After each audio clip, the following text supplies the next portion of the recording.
Hello, once again, welcome to everyone. Organic and Analytical Chemistry 404 ની અંદર આપણે last ફર્ટિલાઇઝર્સનું unit જે છે યુનિટ 3B એ કમ્પ્લીટ કરી ગયા અને એની અંદર તમારું યુનિટ 3C પાર્ટ તમે કહો તો પણ ચાલે અથવા તો તમારો યુનિટ 3B જે છે ફર્ટિલાઇઝર્સ એનો જ એક પાર્ટ જે છે એ યુરિયાનું ઔદ્યોગિક ઉત્પાદન. બરાબર, એક ક્વેશ્ચન છે તમારે મોસ્ટ આઈએમપી ઓનલી ફોર એક જ ક્વેશ્ચન તમારે ફર્ટિલાઇઝર્સની અંદર જે છે એ આઈએમપી ક્વેશ્ચન છે, જેની અંદર તમારે પૂછાતું હોય છે વારંવાર એક્ઝામમાં કે યુરિયાનું ઔદ્યોગિક ઉત્પાદન સમજાવો. તો તમારે આ જે છે મેન્યુફેક્ચર્સ ઓફ યુરિયા ક્વેશ્ચન તમારે લખવાનો રહે.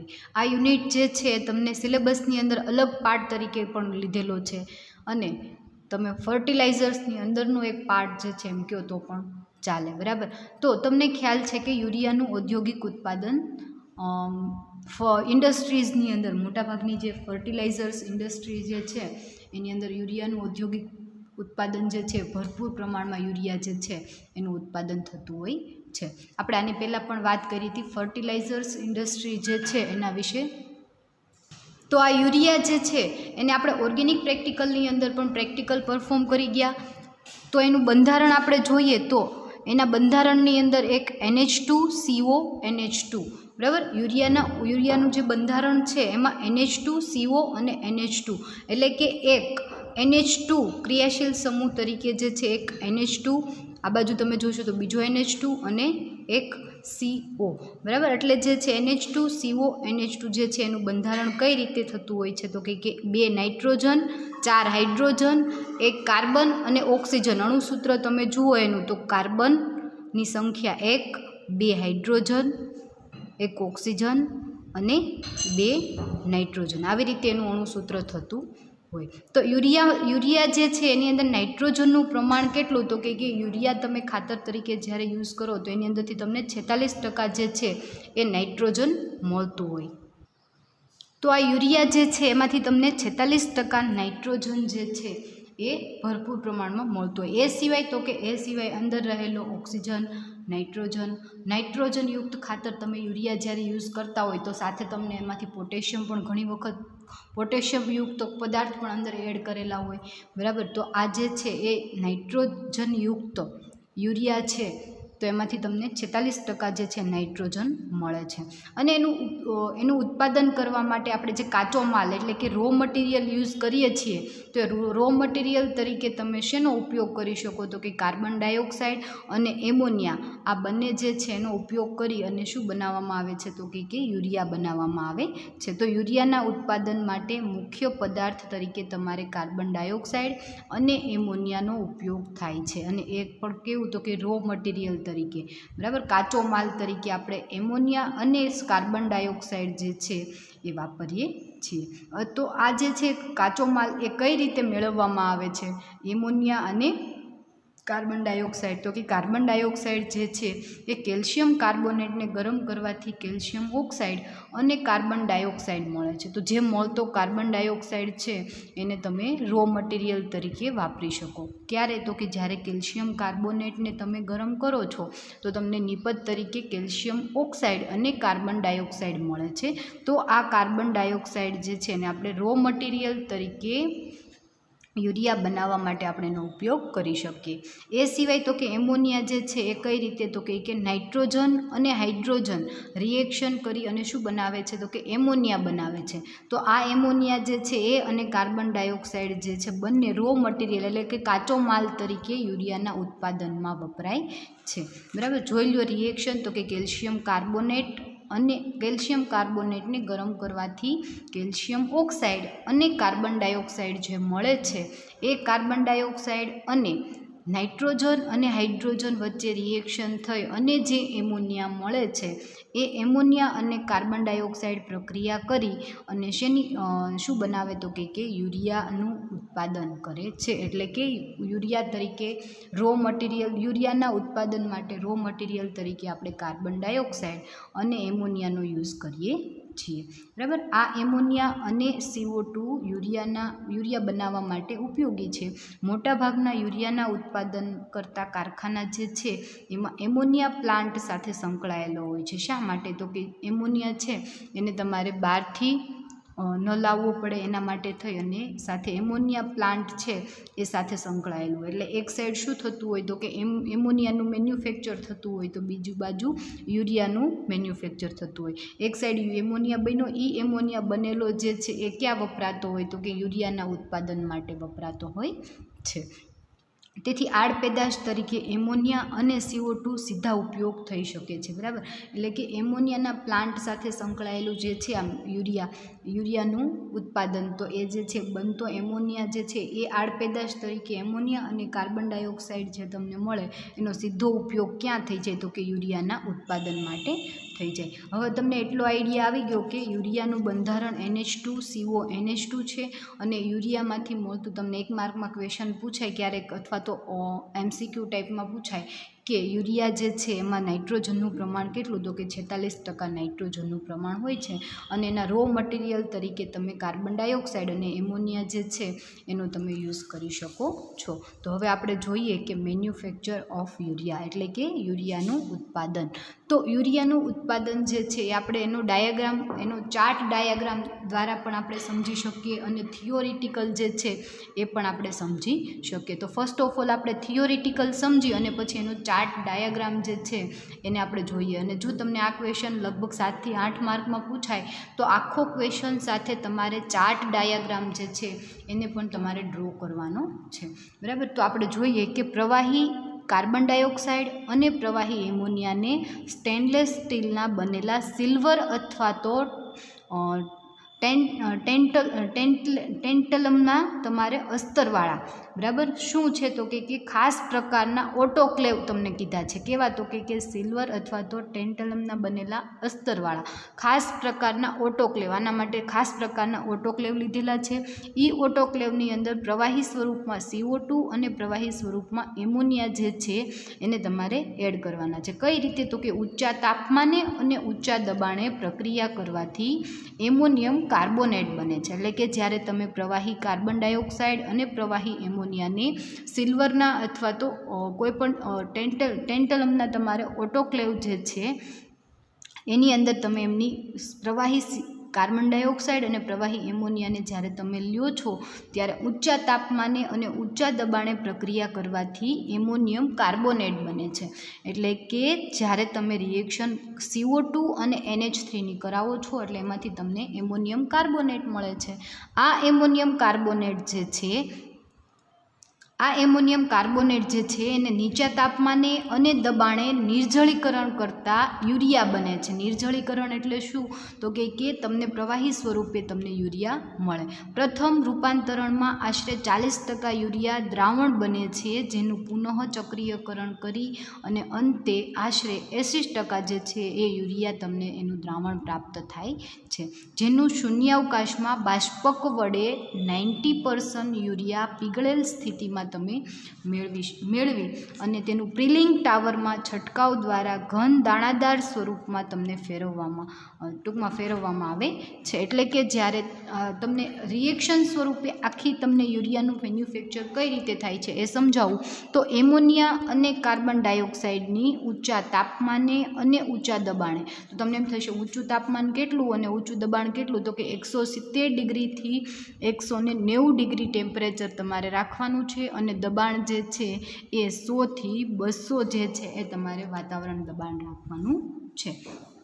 તો એટલા ઊંચા તાપમાને અને દબાણે તમારે સ્ટેનલેસ સ્ટીલની જે ઓટોક્લેવ છે એની અંદર પ્રવાહી સ્વરૂપે તમારે એને એડ કરવાનું છે, એટલે તમને એમોનિયમ કાર્બોનેટ મળશે, NH2C ડબલ બોન્ડ COONH4, બરાબર. એટલે તમને શું મળશે તો કે એમોનિયમ કાર્બોમેટ મળશે. આ એમોનિયમ કાર્બોમેટ જે છે એને ફરી વખત ઊંચા તાપમાને અને ઊંચા દબાણે નિર્જળીકરણ પ્રક્રિયા તમે કરશો, એટલે કે ઊંચું તાપમાન એટલે કેટલું તો કે 130 થી 140 ડિગ્રી સેન્ટીગ્રેડ તાપમાન અને તમારે ટેમ્પરેચર જે છે 27 વાતાવરણ દબાણ જેટલું રાખવાનું છે. એટલે જ્યારે તમે પ્રક્રિયા કરશો એટલે તમને પ્રવાહી સ્વરૂપે જે છે યુરિયા મળશે, પરંતુ ફર્સ્ટ સ્ટેપની અંદર તમને 40% યુરિયા મળશે અને આની આ પ્રક્રિયા તમે ફરી વખત કરશો એટલે તમને 80% જે છે એ દ્રાવણ સ્વરૂપે યુરિયા પ્રાપ્ત થશે. એ જે દ્રાવણ સ્વરૂપે યુરિયા છે એને તમારે પ્રિલિંગ ટાવરમાં પ્રવાહી યુરિયાનો છંટકાવ કરવાનો છે. એટલે એ છંટકાવ કરતાં તમને ઘન દાણાદાર સ્વરૂપમાં જે છે એ યુરિયા પ્રાપ્ત થશે. તો તમારી આ જે છે એનું ઔદ્યોગિક ઉત્પાદન કઈ રીતે ઉદ્યોગોમાં કઈ રીતે બનાવવામાં આવે છે એ શોર્ટ ફોર્મની અંદર તમને આખા 3 સ્ટેપ સમજાવાઈ ગયા. તો આ જે છે આ જ પ્રક્રિયા તમને મેં કીધી કે એમોનિયા અને કાર્બોમેટ એ એક સ્ટેપની અંદર રિએક્શન થાય છે.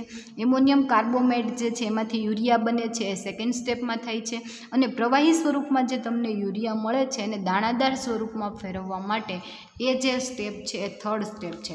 તો આખી રિએક્શન જે છે કેટલા સ્ટેપમાં તો કે 3 સ્ટેપમાં થતી રિએક્શન છે. તો આપણે જોઈએ કે યુરિયાનું ઉત્પાદન મુખ્ય 3 તબક્કામાં થાય છે.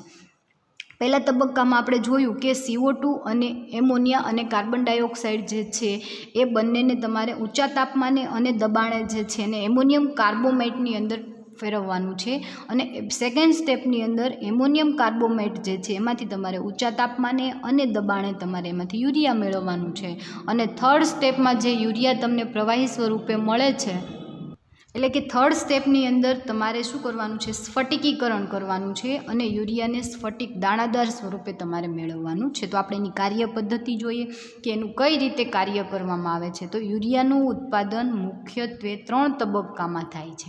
કેટલા તબક્કામાં? 3 તબક્કામાં થાય છે. પહેલા તબક્કામાં એમોનિયમ કાર્બોમેટનું ઉત્પાદન. તો તબક્કો નંબર 1 તમારે કરીને લખવાનું કે એમોનિયમ કાર્બોમેટનું ઉત્પાદન કઈ રીતે કરવામાં આવે છે. તો કે પ્રવાહી એમોનિયા અને પ્રવાહી કાર્બન ડાયોક્સાઇડને ઊંચા દબાણે ઓટોક્લેવમાં દાખલ કરવામાં આવે છે, અને ઓટોક્લેવમાં સ્ટેનલેસ સ્ટીલનું ઓટોક્લેવ જે છે શેનું બનેલું છે તો કે સ્ટેનલેસ સ્ટીલનું બનેલું હોય છે. હવે ઓટોક્લેવની અંદર તાપમાન અને દબાણ તમારે કેટલું રાખવાનું છે તો કે ઓટોક્લેવમાં તાપમાન જે છે એ જળશીતક વડે તમારે 170 થી 190 ડિગ્રી તાપમાન અને દબાણ 100 થી 200 વાતાવરણ દબાણ જે છે એ તમારે જાળવી રાખવાનું છે.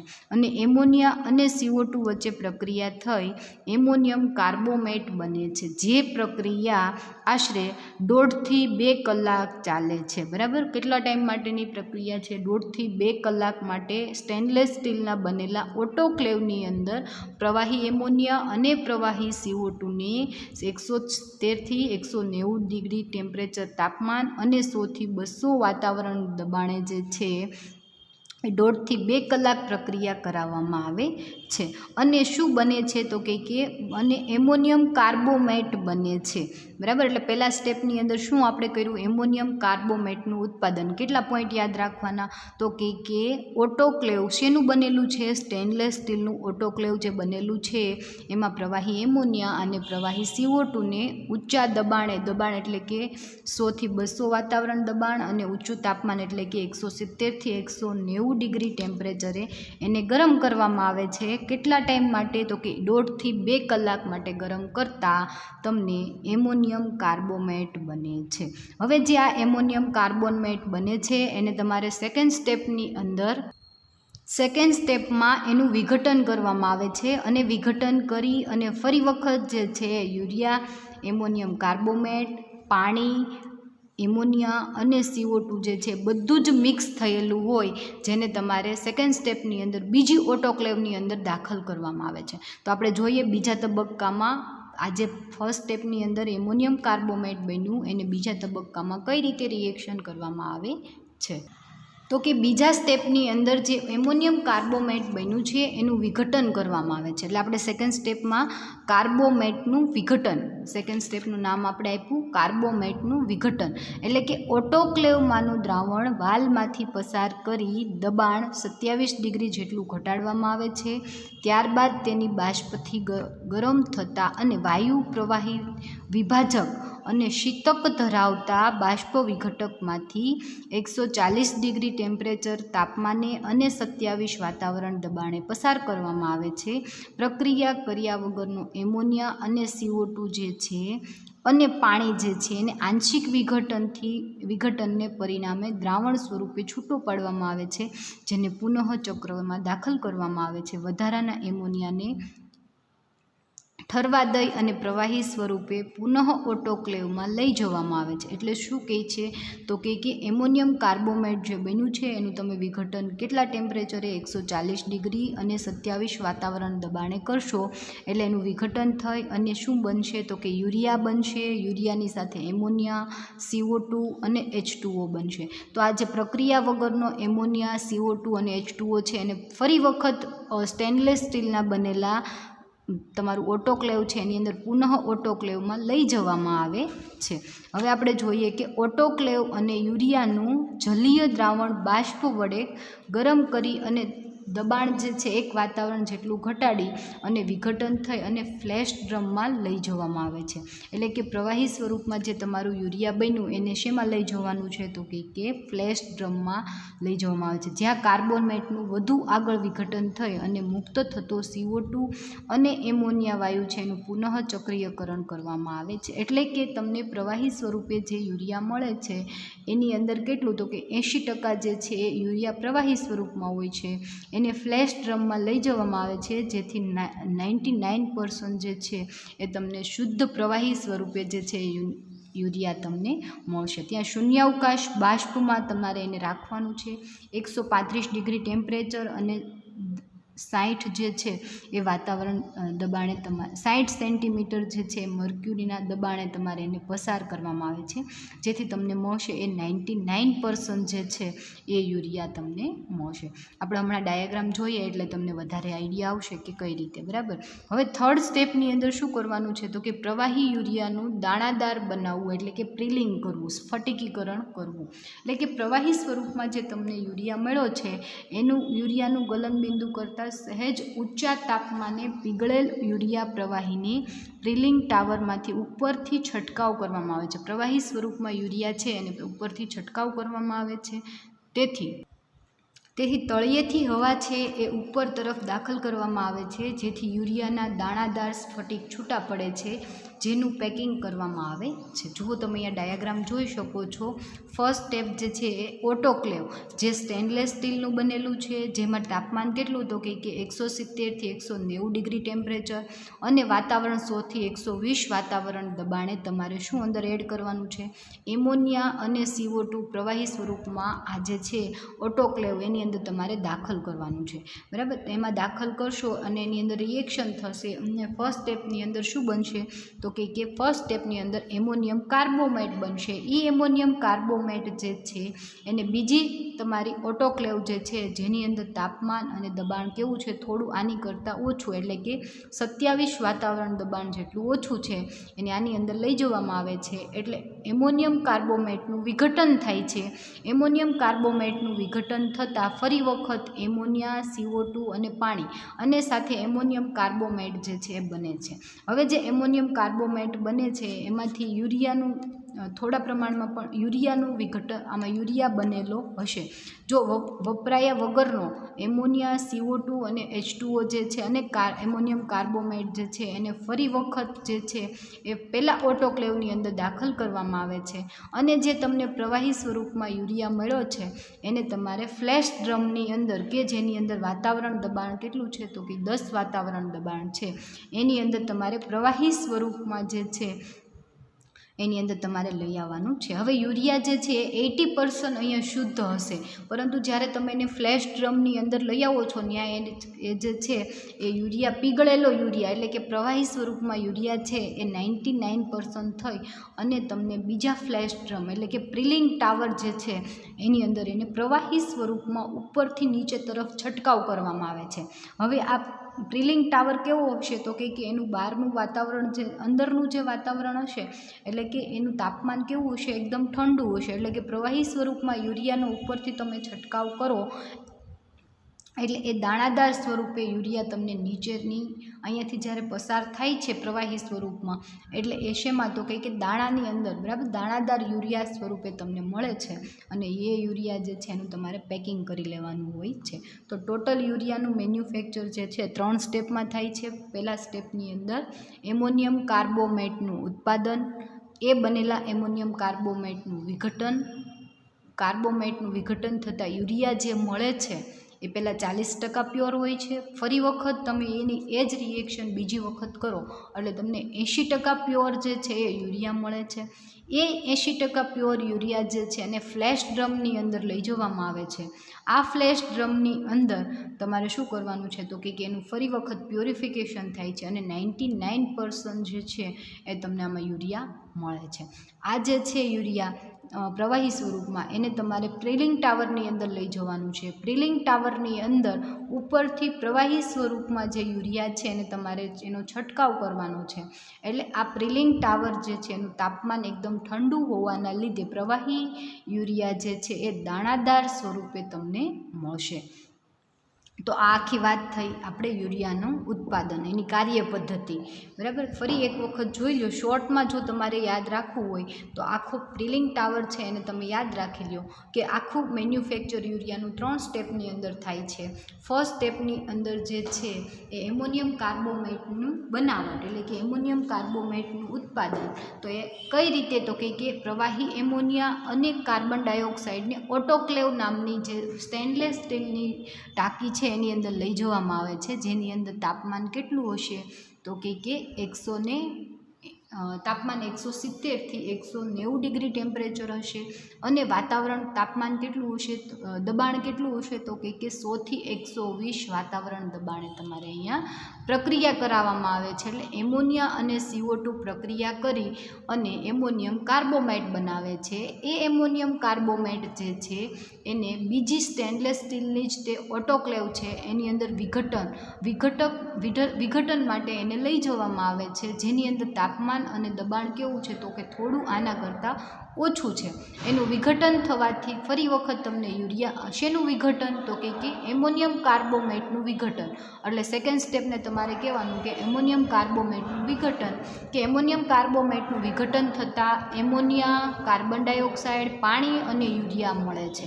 એ જે યુરિયા મળશે એ તમને 40% તમને યુરિયા પ્યોર મળશે બરાબર. એ યુરિયા જે છે 40% પ્યોર છે, જેને શું કરવાનું છે તો કે વિઘટન દરમિયાન જે તમને વધારાના જે એમોનિયા, CO2 અને પાણી છે એને ફરી વખત ઓટોક્લેવની પહેલી ઓટોક્લેવ છે એની અંદર દાખલ કરવામાં આવે છે. શા માટે તો કે જે વધારાનો છે એ ફરી વખત યુઝ થઈ જાય અને પ્રક્રિયા જે છે એને પુનઃ કરવામાં આવે છે. એટલે 2 વખત પ્રક્રિયા કરતાં અહીંયા તમને જે યુરિયા મળે છે એ પ્રવાહી સ્વરૂપે યુરિયા 80% જેટલો તમને પ્યોર મળે છે. તમે આ 2 વખત પ્રક્રિયા કરો એટલે તમને 80% પ્યોર યુરિયા મળી જાય. એને તમારે ફ્લેશ ડ્રમની અંદર 10 વાતાવરણ દબાણે તમારે એને રાખી મૂકવાનો છે. એટલે તમને 90% પ્યોર પીગળેલો યુરિયા મળશે. એ જે છે એને તમારે પિલર નામનો ટાવર જે છે, પિલિંગ નામનો ટાવર, પિલિંગ ટાવરની અંદર ઉપરથી પ્રવાહી યુરિયા જે છે એનો છંટકાવ કરવામાં આવે છે. એટલે પ્રવાહી યુરિયા જે છે એ આ પિલિંગ ટાવર જે છે કેવું છે, એકદમ ઠંડુ શીતક હવા એની ઉપર સતત પસાર કરવામાં આવે. એટલે પ્રવાહી યુરિયા જે છે દાણાદાર યુરિયા સ્વરૂપે તમને મળે છે. તો આ જે છે એનું તમારે ડાયાગ્રામ પૂછાય ક્યારેક 2 માર્કમાં, 4 માર્કમાં, તો પણ તમારે ડાયાગ્રામ સમજાવવાનો, અથવા 7 થી 8 માર્કની અંદર આખો ક્વેશ્ચન પૂછાય કે મેન્યુફેક્ચર ઓફ યુરિયા, અથવા તો તમને એમ પૂછી શકે કે યુરિયાનું ઔદ્યોગિક ઉત્પાદન સમજાવો, તો તમારે આખો ક્વેશ્ચન જે છે એ તમારે સમજાવવાનો રહે. બહુ મોસ્ટ IMP ક્વેશ્ચન છે, એટલા માટે થઈ અને મેં તમને આ એક ક્વેશ્ચન અલગથી રાખેલો કે જ્યારે તમે કરો ત્યારે તમને વ્યવસ્થિત રીતે થઈ જાય. તો આ યુરિયા છે એનું ખાતર તરીકે શું કાર્ય છે, બરાબર. યુરિયા તો બનાવ્યો, પરંતુ એ ખાતર તરીકે કેવું એનું કાર્ય છે, તો કે યુરિયાનો મહત્ત્વનો ગુણધર્મ એ છે કે તેના વપરાશથી જમીનની એસિડિકતા વધતી નથી, કારણ કે જમીનમાં રહેલું પાણી જે છે એ યુરિયાનું જળ વિભાજન થતાં એમોનિયા અને CO2ની અંદર રૂપાંતર પામે છે. એટલે એમોનિયાનું નાઇટ્રોસોમોનસ અને નાઇટ્રોસોકોકસ નામની જીવાણુ જે છે એ જમીનની અંદર એની વસાહત છે એના દ્વારા એ શું કરી લેશે, તો કે નાઇટ્રોસીકરણ કરી લેશે અને એ નાઇટ્રેટ સ્વરૂપે એમાં કન્વર્ટ થઈ જશે. ફરી વખત સમજાવું કે યુરિયાનો મહત્ત્વનો ગુણધર્મ એ છે કે જ્યારે તમે એને વાપરો છો એટલે જમીનની એસિડિકતા વધતી નથી. શા માટે, તો કે પાણી વડે યુરિયાનું જળ વિભાજન થતાં એમોનિયા અને કાર્બન ડાયોક્સાઇડ બને છે. એ જે એમોનિયા અને કાર્બન ડાયોક્સાઇડ જે બને છે એમોનિયાનું જે છે એ નાઇટ્રોસોમોનસ અને નાઇટ્રોસોકોકસ નામની જીવાણુની વસાહત છે જમીનમાં, એના દ્વારા એનું શું થઈ જાય છે, નાઇટ્રોસીકરણ થઈ જાય છે અને એ નાઇટ્રાઇટની અંદર રૂપાંતર પામે છે, જેના લીધે જમીનની એસિડિકતામાં કોઈ પણ જાતનો વધારો થતો નથી અને એની એસિડિકતા જે છે એ જળવાઈ રહી છે, બરાબર. તમને ક્યારેક 1 માર્કમાં પ્રશ્ન પૂછે કે જમીનમાં રહેલી વસાહતો કે જે એમોનિયાનું નાઇટ્રેટ સ્વરૂપે રૂપાંતર કરે તો એના નામ આપો, તો નાઇટ્રોસોમોનાસ અને નાઇટ્રોસોકોકસ નામની જે છે જીવાણુ એ જમીનની અંદર વસાહત કરે છે. તમે એવી રીતે એનો આન્સર આપી શકો, બરાબર. તો તમને આઈડિયા આવી ગયો હશે હવે કે મેન્યુફેક્ચર ઓફ યુરિયા. ફરી એક વખત ક્વેશ્ચન જોઈ લો. ખાસ તમે આ શોર્ટમાં જે છે રિએક્શન યાદ રાખી લો એટલે તમને આઈડિયા આવી જાય કે એમોનિયા અને CO2 જોડાય અને શું બનાવે છે, એમોનિયમ કાર્બોનેટ પહેલા તબક્કામાં. બીજા તબક્કામાં એમોનિયમ કાર્બોનેટનું વિઘટન થઈ અને યુરિયા અને પાણી બને છે.